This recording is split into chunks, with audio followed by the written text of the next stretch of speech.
ভারতের মহাকাশ গবেষণা কি এখন গভীর সংকটের মুখে? সংকটে ভারতের স্ট্র্যাটেজিক মিশন গগনায়ন প্রকল্প। মহাকাশ বিজ্ঞানীদের নীরব এক প্রতিবাদের ফলে কি ভয়ঙ্কর সংকটে পড়েছে এখন দেশের মহাকাশ গবেষণা কেন্দ্র ইসরো। আর সব দেশ যখন মহাকাশকে কেন্দ্র করে নিজেদের আরো শক্তিশালী করছে, তখন ভারত কি এই কাজে একটা বড়সড় ধাক্কা খেতে চলেছে?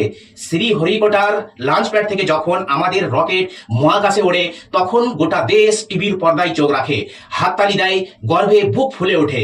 কিন্তু সেই কাজের পেছনে যে হাজার হাজার মানুষের মস্তিষ্ক আর হাড় ভাঙা পরিশ্রম, সেই মানুষগুলোর সমস্যার কথা কি কেউ জানতে চায়? সরকার কি তাদের কথা শুনতে চায়? তাদের সমস্যা সমাধানের চেষ্টা কি সরকার করে? সরকারি কাঠামোর বেতনের বাইরে গিয়ে কি দেশের সেরা এইসব মেধার জন্য আলাদা করে কোনো ইনসেন্টিভের কথা ভাবা হয়? নাকি সরকারের পেটোয়া লোকেরাই পদোন্নতি ঘটিয়ে বিভিন্ন সংস্থাগুলিকে দখল করাই এখন সরকারের প্রধান লক্ষ্য হয়ে ওঠে? 2023 সালে 23শে আগস্ট চাঁদের বুকে যখন বিক্রম ল্যান্ডার নেমেছিল, তখন এই প্রবল মেধাবী মানুষগুলোই ছিলেন আসল হিরো। তারা সিমুলেশনের পর সিমুলেশন চালিয়েছিলেন, যারা প্রতিটি সম্ভাব্য বিপর্যয় হিসাবে খসে রেখেছিলেন কম্পিউটারের পর্দায় রাতের পর রাত জেগে। তারাই ছিলেন দেশের আসল নায়ক। আজ 2026 সালের জুলাইয়ে সেই সব মানুষগুলো একে একে সরকার থেকে সরে যেতে শুরু করেছে।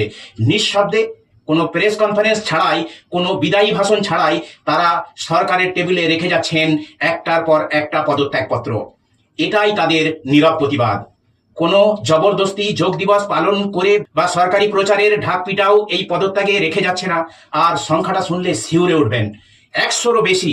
আর এই পদত্যাগের পেছনে লুকিয়ে আছে ভারতের মহাকাশ কর্মসূচির সবচেয়ে গোপন এবং সবচেয়ে অস্বস্তিকর একটি সত্য।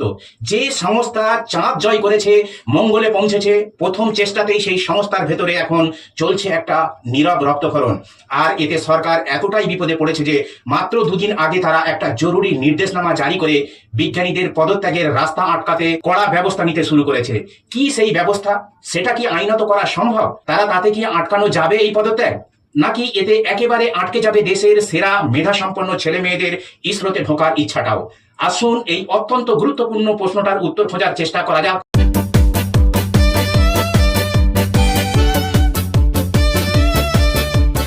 দিনটা ছিল 16ই জুলাই 2026।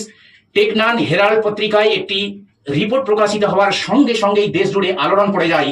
সংবাদটির শিরোনাম ছিল এই রকম: ইসরোর ভিতরে চলছে এক্সোডাস, অর্থাৎ গণহারে বিজ্ঞানীদের বিদায়। প্রতিবেদনে বলা হয়, ডিপার্টমেন্ট অফ স্পেস বা মহাকাশ মন্ত্রক এই পরিস্থিতির সামাল দিতে গ্রুপ এ ক্যাটাগরির বিজ্ঞানীদের পদত্যাগ এবং স্বেচ্ছায় অবসরের নিয়ম কানুন আরো কঠোর করছে। মানে তারা যেতে চাইলে সরকার আর তাদের সহজে ছাড়বে না, আরো কঠিন নিয়মের বেড়াজাল তৈরি করে তাদের আটকে রাখবে। এটা কি সম্ভব? আর ঠিক পরদিনই রিপাবলিক ওয়ার্ল্ড পত্রিকায় আরো একটি নির্দিষ্ট একটি সংখ্যা সামনে আনে। তাদের রিপোর্ট অনুযায়ী দেশের স্ট্র্যাটেজিক অত্যন্ত গুরুত্বপূর্ণ মিশনগুলোর সঙ্গে যুক্ত থাকা অবস্থাতেই ইসরো থেকে 100রও বেশি বিজ্ঞানী পদত্যাগ করছেন। এই খবর প্রকাশ্যে আসার পরপরই মহাকাশ মন্ত্রক নড়ে চড়ে বসে, কারণ সামনেই দাঁড়িয়ে আছে ভারতের সবচেয়ে গুরুত্বপূর্ণ মহাকাশ অভিযান গগনযান। এটা দেশের প্রথম মহাকাশ যাত্রা, যাতে মানুষ পাঠানো হবে মহাকাশে। আউটলুক ইন্ডিয়ার একটা বিস্তারিত প্রতিবেদনে এই সংকটের গভীরতা আরো স্পষ্ট হয়ে ওঠে। এখানে প্রতিবেদক লেখেন, সাম্প্রতিক যারা পদত্যাগ করেছেন তাদের মধ্যে অনেকেই ছিল সংস্থার সবচেয়ে অভিজ্ঞ প্রযুক্তিবিদ। এরাই চন্দ্রায়ন 3 আর ঐতিহাসিক চন্দ্র অবতরণের জটিল সিমুলেশনের সমাধান করেছিলেন। এরাই ভারতের ভারী রকেট LVM-3 নকশা তৈরি করেছিলেন। এই বিজ্ঞানীদের পদত্যাগ মানে দেশের ভয়ঙ্কর ক্ষতি। এতটাই ক্ষতি যে কোনো শব্দ দিয়ে তা বোঝানো সম্ভব নয়। আর এতদিন পর কি এই সংকটের গভীরতা বুঝতে পারল সরকার? আর সেই জন্য কি করা হলো? গত 14ই জুলাই ডিপার্টমেন্ট অফ স্পেস একটি অভ্যন্তরীণ মেমো জারি করেছে। সেখানে ইসরোর সব কেন্দ্রকে নির্দেশ দেওয়া হয়েছে কৌশলগতভাবে অত্যন্ত গুরুত্বপূর্ণ প্রকল্পের সঙ্গে যুক্ত বিজ্ঞানীদের পদত্যাগ এবং স্বেচ্ছায় অবসরের আবেদন এখন থেকে অনেক বেশি কড়াভাবে পর্যালোচনা করা হবে। মানে যে কোনোভাবে আটকাতে হবে তাদের বিদায়। রিপাবলিক ওয়ার্ল্ডের প্রতিবেদন অনুযায়ী এই নতুন ব্যবস্থার আওতায় থাকা গুরুত্বপূর্ণ জাতীয় মিশনের যুক্ত বিজ্ঞানীদের পদত্যাগ করে এই সঙ্গে সঙ্গে সংস্থা ছেড়ে যাওয়া অনুমতি না মিলতে পারে। তাদের আবেদন এখন উচ্চতর স্তরে অনুমোদনের মধ্যে দিয়ে যাবে। মানে প্রশাসনিক পাঁচিল দিয়ে আটকাতে হবে এদের পদত্যাগ।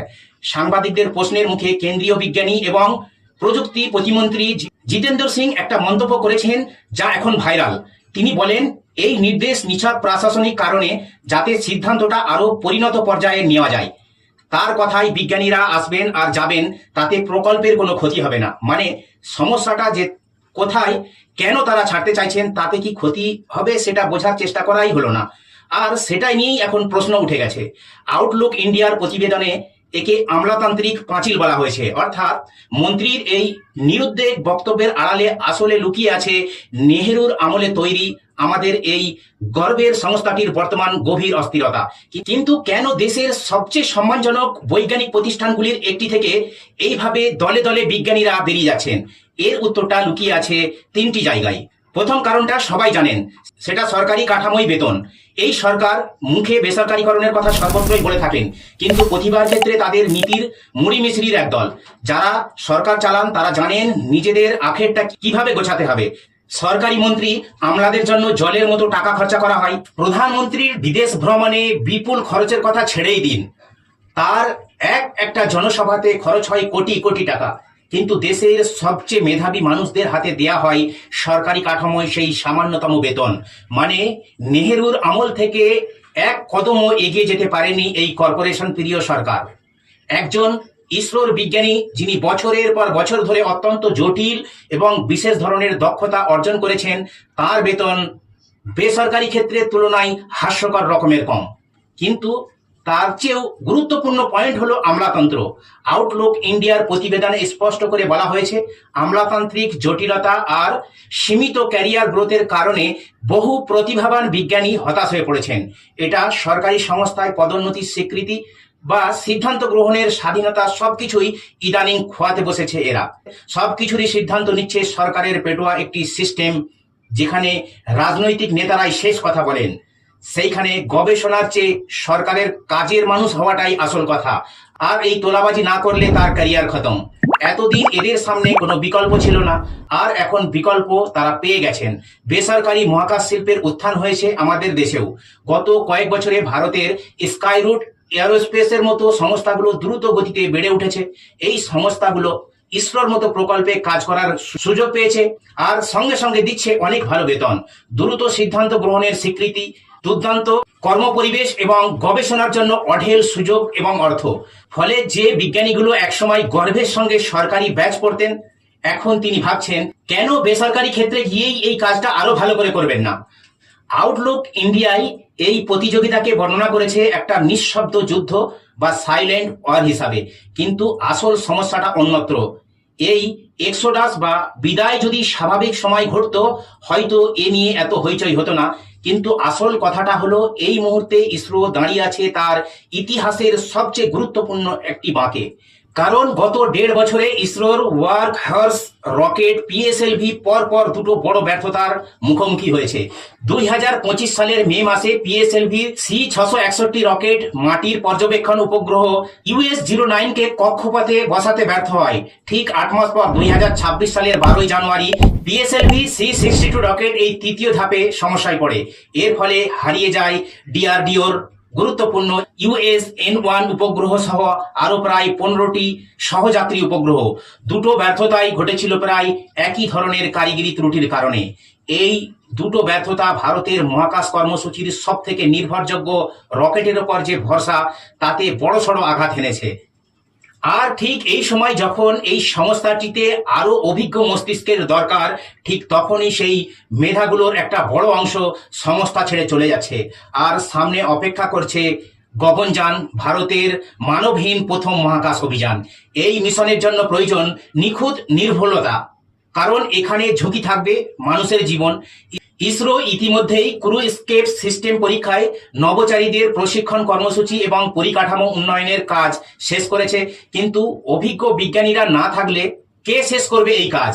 একজন সাধারণ কর্মচারী চাকরি ছাড়লে তার জায়গায় নতুন কাউকে বসিয়ে দেওয়া যায় একই কাজে। কিন্তু ইসরোর ক্ষেত্রে বিষয়টা এত সরল নয়।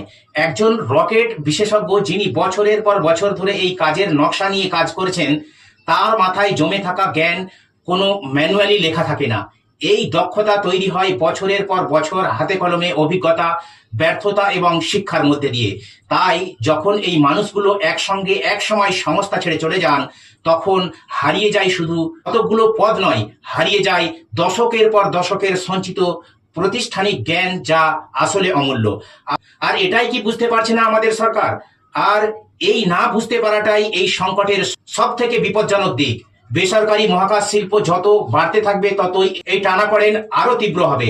আর ইসরো যদি তার বেতন কাঠামো, কর্মপরিবেশ এবং ক্যারিয়ার গ্রোথের মডেলে আমূল পরিবর্তন না করতে পারে, তাহলে এই 100 বিজ্ঞানীদের পদত্যাগ আগামী দিনে যে কোথায় গিয়ে দাঁড়াবে তা এখন শুধু অনুমান করাই যায়। আর প্রশাসনিক বাঁধন করা মানে তো উল্টোই ফল হবে। আর এরপর কি নতুন কোনো তরুণ মেধা গবেষক এখানে যেতে সাহস পাবেন?